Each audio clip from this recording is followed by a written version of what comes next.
حضور علیہ السلام ایک مرتبہ ایسے ہی بیٹھے ہوئے صحابہ کرام رضی اللہ عنہ کے پاس، تو اچانک سے کوئی آواز آئی، دھڑم کی آواز آئی۔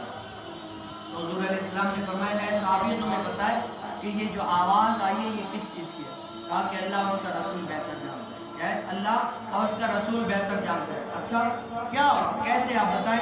تو حضور علیہ السلام نے فرمایا کہ اے صحابیوں یہ ایک پتھر جو جہنم میں پھینکا گیا تھا یہ 70 سال ہو گئے ہیں، نیچے جا رہا تھا 70 سال کے بعد آج یہ تہ میں جا کر پہنچا ہے۔ اتنی گہری جہنم ہے، اتنی گہری جہنم ہے۔ آج ہمیں خوف نہیں ہے نا، جس کو خوف ہوگا نا تب پتا چلے گا کہ مجھے جو ہے نا وہاں پر کیا کرنا تھا یہاں پر۔ آج تو ہم بے خوف ہو گئے نا، کل بروز قیامت میں پتا چلے گا کہ ہم اپنے محبوب علیہ السلام کی طرف کتنا آتے ہیں۔ تب اگر ہمیں یہ کہہ دیا حضور علیہ السلام نے کہ تمہیں تو دنیا میں میرے لیے کوئی ٹائم ہی نہیں تھا نا، تمہیں میرے لیے تو کوئی ٹائم ہی نہیں تھا، دین سیکھنے کے لیے، شریعت سیکھنے کے لیے کوئی ٹائم ہی نہیں تھا، آج اگر منہ پھیر لیا تو بتاؤ تمہارا اور میرا حال کیا ہوگا، ہمارا حال کیا ہوگا۔ تو ہم کیا کریں؟ اپنے رب تعالیٰ کو راضی کریں اور